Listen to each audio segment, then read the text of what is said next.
All right, fourth graders, welcome back to art class. We are going to be working on our monochromatic sketchbooks. So let's get started. First, you're going to get a paper, you're going to get a ruler. You want to write your name and class code. Just going to write CC for class code. Flip it over. My paper's a little dirty, that's okay. And now we are ready to create intersecting lines. I'm going to do this with a marker so that you can see. You want your lines to interact with each other. You want them to be intersecting. And your lines don't have to be perfect. You don't have to use a ruler if you don't want to. But you just want to make sure that your lines overlap. Maybe I'll do one more down here. And maybe one more over here. Okay, and that should be enough. You're just creating a series of lines. Again, they don't have to be perfect. Our sketchbooks are going to be monochromatic. Mono means one. So a monochromatic color scheme is a color scheme of one. So your color, that is your hue.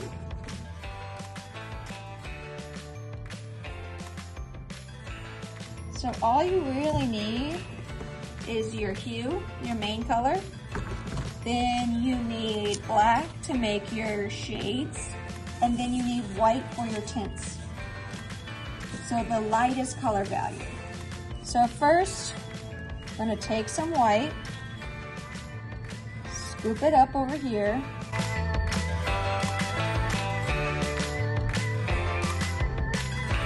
And then now we're gonna wash off our brush.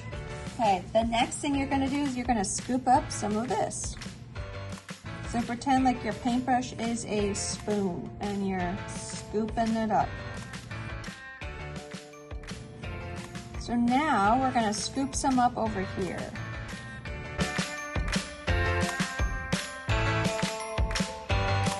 And then mix it up. So that's our first value. Now you're gonna add, and you can always add some more blue. If you want to add more color, maybe try to put it off on the edge, then try to scoop it up and then mix it again. Now you don't need to clean off your brush. You can just mix it directly into the white, and that'll be your lightest color. Okay, now you can add just a little bit of black. So just dip your paintbrush just a little bit in the black and then mix that up.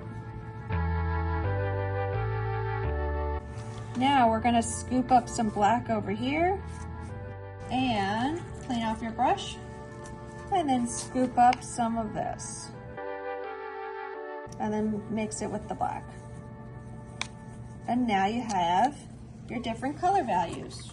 So black is obviously the darkest. This is the second darkest, third darkest. This is a middle tone.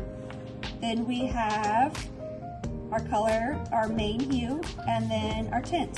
So we have our tones, which are the medium colors. We have the shades, and we have the tint. So now it's up to you how you want to outline and fill this in. Completely up to you. Just make sure you wash your brush in between each color. So I'm actually just gonna color this whole thing up here. And try to use one color at a time. So I'm using this color and I'm just filling in certain areas with it. So I'm trying to use this for all of my areas first. Now I'm ready to go in with my next color. Wash off your brush by touching the bottom, stirring it around, and then wipe it on the side.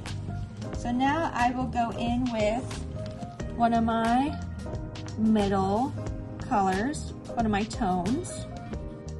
So you outline and fill it in. Find a different section, outline, fill it in. Use one color at a time to outline and fill in all your areas. And you don't want the same colors to touch. You can have them be diagonal, you can have their corners touch, but you do have to mix up your colors. You can't just use the same one. Now maybe I will go in with one of my shades and I will add it right here. If it looks too dark in your opinion, wash off your brush, get some of your hue, and just blend it in if it's looking too dark. Right now I'm ready for my next color. Maybe I will use the straight hue over here. I will use a lighter color here.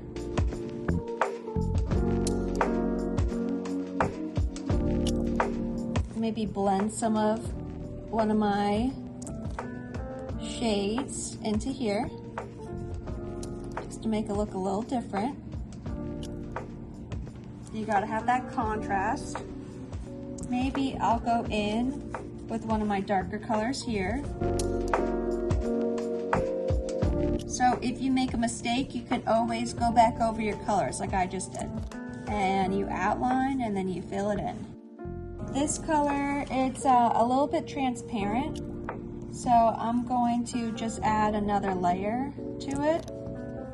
So if your colors are looking a little transparent, just add another layer and then it'll look better. You gotta wait for it to dry a little bit before you add that second layer. Now with your paintbrush, the closer you hold it, the more control you have. I don't need a lot of control for this project, but you might. So the closer you hold it, the more control you have. Just don't hold it like it's a wand. See, you don't have much control if you do that.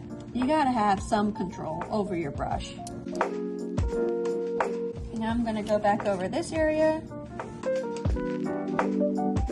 and maybe this area right here.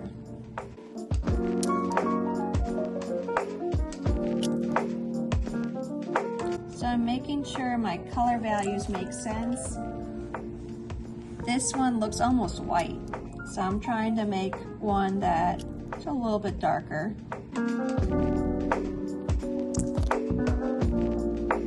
I just want to wait for these two areas to dry a little bit more before I go back over them.